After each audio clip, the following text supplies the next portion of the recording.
insanlığı ileriye götürecek iki sorunun cevabı da çok var. Üçüncü dalga gelirse ne yapacağız? Çünkü insanlar çok yoruldular. Soru 5 vardı. Ama dedik ya bak şimdi bak sen de böyle soruları soruyorsun ve atlıyorsun. Klişe yok dedik ya, sıradan gitmiyoruz. Biz de 6'ya atladık. Var mı diyeceğim? Bir kitleye nasıl sorusunu sürekli olarak sorduğunuzda nasıl sorusu sizi bilime götürecektir. İnsanlar gülüyorsa sizi izlemeye devam ediyorlar demek. Bir tarafta kader vardır, bir tarafta fırsat vardır. Deniz Akademi YouTube kanalında serinin ikinci videosunda Fazıl'la beraberiz. Hadi başlayalım.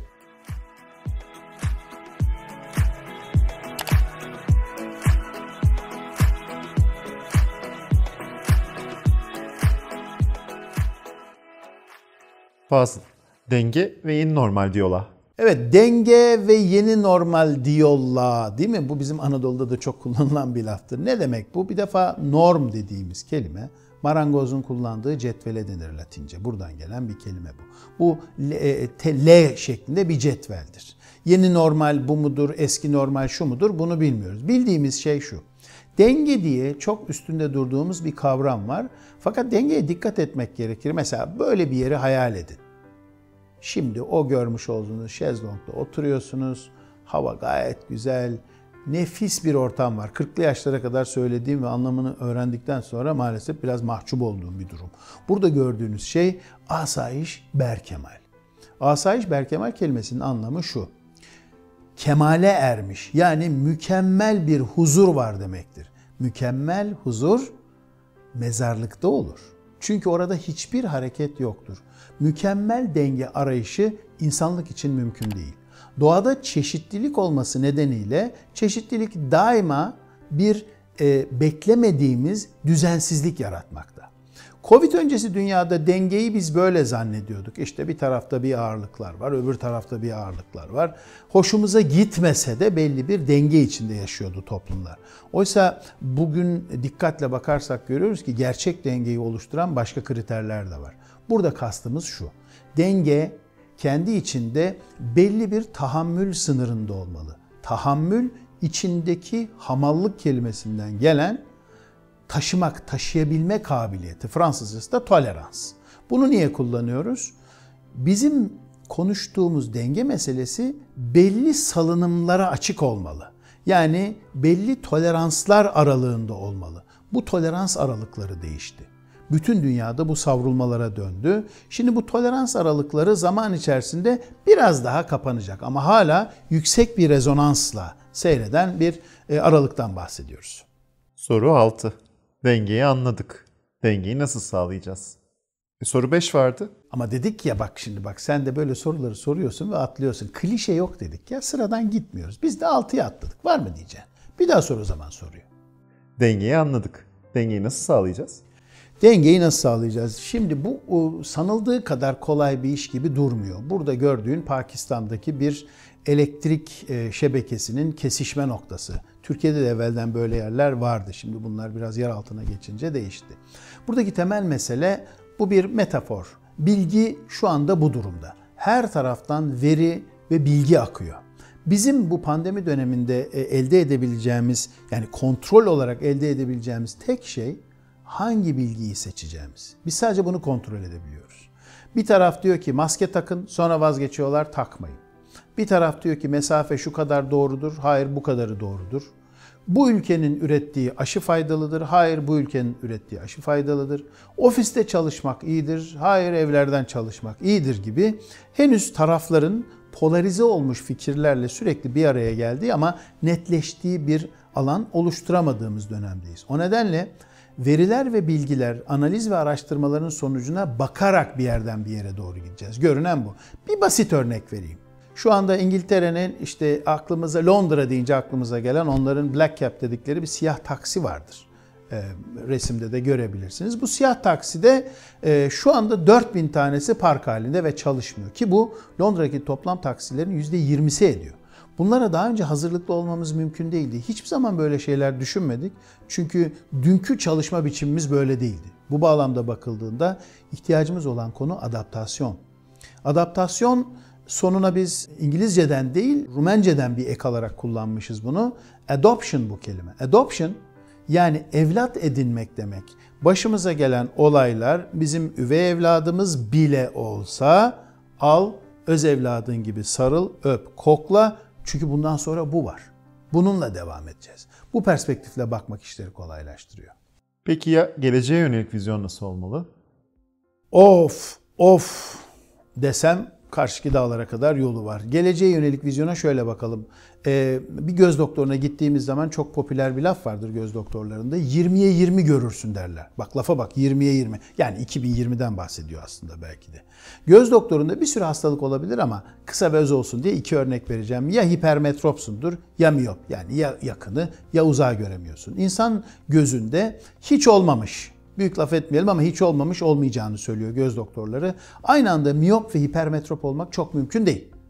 Ama bugünün dünyasında, yine metaforu buradan bir transfer ederek kullanalım. Bugünün dünyasındaki bu yaşam yolculuğunda yakını da çok net göremiyoruz, uzağı da çok net göremiyoruz. Niye göremiyoruz? Çünkü sürekli bir devinim içerisinde, netleşen bir şey yok. Ve bütün dünyayı etkiliyor. Eğer sadece bir bölgeyi etkileseydi, ya orada hava biraz daha berrak diyebilirdik. O yüzden çok hoşumuza gitmeyebilir. Ama insanları sıkıştıracak bazı şeyler var. Potansiyel olarak kendi adıma 3. dalga gelirse ne yapacağız? Çünkü insanlar çok yoruldular. Çok yoruldular ve ne yapacaklarını bilmiyorlar bu konuda. Bir adım öteye giderek bakalım buna. Elimizdeki malzeme değişebilir. Ama geleceğe yönelik şöyle biraz geleceği anlamak için Picasso'nun yaptığı bir tablo bu. Las Meninas adlı bir tablo. Tablonun önündeki sanki köpekmiş gibi, ya bir dakika o şekilde nedir? Ya bunu doğru dürüst çizememiş mi? Yani öyle diyorlardı evvelden. Picasso normal çizimlerini 8 yaşında bitirmiş zaten. Muhteşem yetenekli. Kendine farklı bir boyut açmış. Dünyayı ancak böyle görebiliyoruz. Oysa tablonun orijinaline baktığımız zaman Velázquez'in, solda gördüğünüz tablo, Velázquez'in tablosunda iş çok net. Ama bu bir başka göz. Henüz dünya o kadar netleşmedi. Bir miktar zaman alacak. 2020'nin ilk 3 çeyreğinde aşı bulunur mu diye beklerken son çeyrekte aşı çıktı. Çok şükür bir ayda bu aşı gelecek de tekrar sistem geri dönecek beklentisi çok tutarlı değil. Bu aşının komik ama gerçek 7 milyar insana ulaşması için tam 8.747-800 Boeing kargo uçağına ihtiyaç var. Dünyada 458 tane var bu uçaktan. Elbet başka tür uçaklarla da taşınacaktır bu ama sonuç itibariyle temel bir mesele var. Aşının bulunması yetmiyor. İnsanların aşılanmasına ihtiyaç var. O zaman alacak. Bizi bıktırmamalı tabii ki. Peki Fazıl, eski yöntemler işe yarar mı? Eski yöntem derken hangi yöntemden bahsettiğin önemli. TED Talk 4765 konuşmanın olduğu, 457 ayrı konuda konuşulan 116 dillik bir seriydi. Çok kıymetli bir arşivdir, herkese açıktır. Farklı dilleri bile görebilirsiniz. Bunun %83'ü Türkçe'ye çevrilmiş. Elbette bir bölümü pandemi öncesi dünyayı daha çok ilgilendiriyordu. Ama içinde insanlığı ileriye götürecek 2 sorunun cevabı da çok var. Bir kitleye nasıl sorusunu sürekli olarak sorduğunuzda nasıl sorusu sizi bilime götürecektir. Neden diye sorduğunuzda bu soru sizi kök nedene, yani felsefeye götürecektir. TED'e her yerden ulaşmak mümkündür. Ve bu sürekli olarak yeni veri seti, yeni araştırmalar, yeni bakış açıları üreterek gidiyor. Tek başına yeter mi? Yetmez. Artı klişelere uzak durun demiştik. Buradan da bir örnek vereyim. Bu bence. Benim bunu zaman zaman söylediğimde farklı görüşlerle karşılaşıyorum. Bu benim görüşüm. Çalışan bağlılığı anketlerinin bir işe yaramadığını gördük. Israrla sürdürüyorlar. Yanlış yoldalar, devam edebilirler. İşte efendim Great Place to Work gibi çalışmalar aslında bana kalırsa kozmetik. Kozmetik ne demek? Kozmos'tan geliyor. Biraz güzellik yaratıyor ama gerçekle çok ilgisi yok. Çünkü hastalığın tedavisi için bir sonraki seneyi bekliyoruz. Bu sene bir şeyler yapıyoruz. Seneye yaptığımız araştırmanın sonunda cevap bulmaya çalışıyoruz. Bu tür şeylere dikkat edin. Bir diğeri sunum becerileri türü eğitimler. Ya şimdi akıl, izan lütfen. TED Talk konuşmalarında en çok izlenen kişi çok yeni vefat etti. Bir kez daha rahmetle analım. Ken Robinson.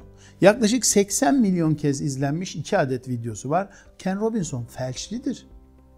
Sunumlar, slaytlar vesaireler kullanmaz. Bu bir program olduğu için, konuşma seti olduğu için kullanıyorum. Ama siz de takdir edersiniz ki hiçbir slayt kullanmadan da bu söylediklerimi anlatmak mümkün. Ken Robinson body language vesaire o vücut dili kullanmaz, felçlidir. Anlatma yeteneği çok basit bir kurgu üzerinde yürür. Çok zordur basit olması. Nedir? Sol beyninizi kullanarak size mesaj verip de kalıcı mesaj, mantıklı mesaj verebilmesi için sağ beyninizi aktive eden şekilde komik şeyler söyler. İnsan zihni bağlantısını zaten kurar. Ve Robinson'un çok güzel bir lafı vardır. İnsanlar gülüyorsa sizi izlemeye devam ediyorlar demektir. Dolayısıyla yeni eğitim başlıklarına, yeni içeriklere, yeni dünyada ihtiyaç duyduğumuz şeylere ihtiyaç var. Elbet geçmişteki bazı şeyler işimize yarayacak.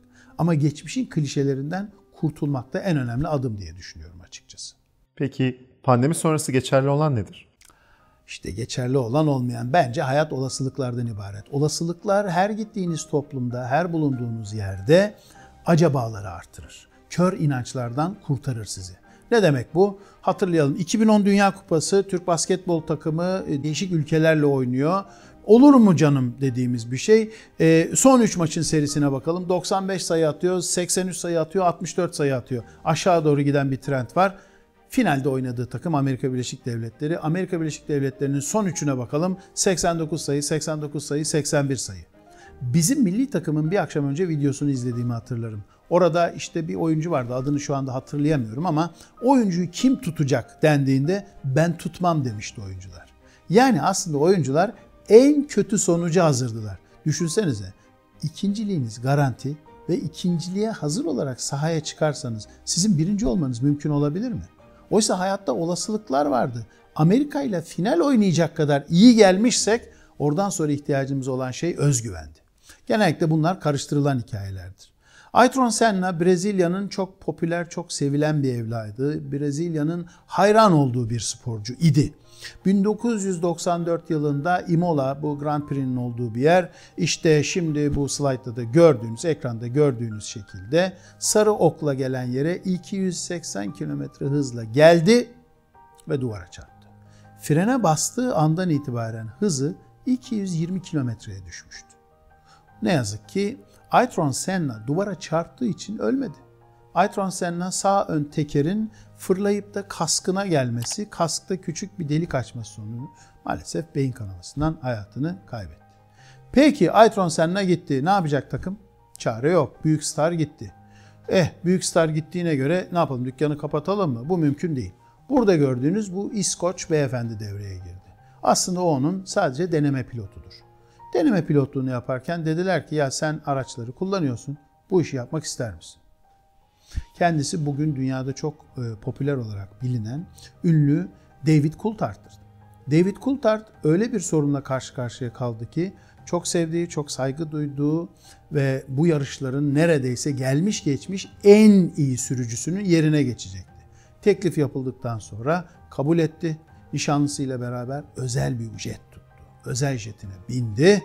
2 pilotla beraber havalandılar. Uçak düştü. 2 pilot öldü. Nişanlısı yaralandı. Yine de gitti yarışa katıldı. Ve sonuçta bugün David Coulthard aslında tamamen bir rastlantı üzerinden imkansız olan bir konudan hazır olduğu için eğer o gün o anda bunu yapacak kimse var mı dediğinizde elinizi kaldırabiliyorsanız hayatın size sunabileceği fırsatlardan biriydi. David Coulthard böyle bir örnek. Sotheby's ve Christie's çok varlıklı insanların sanat eserleri, antikalar vesairelere çok para verdiği yer. Nasıl olacak şimdi bunlar pandemide?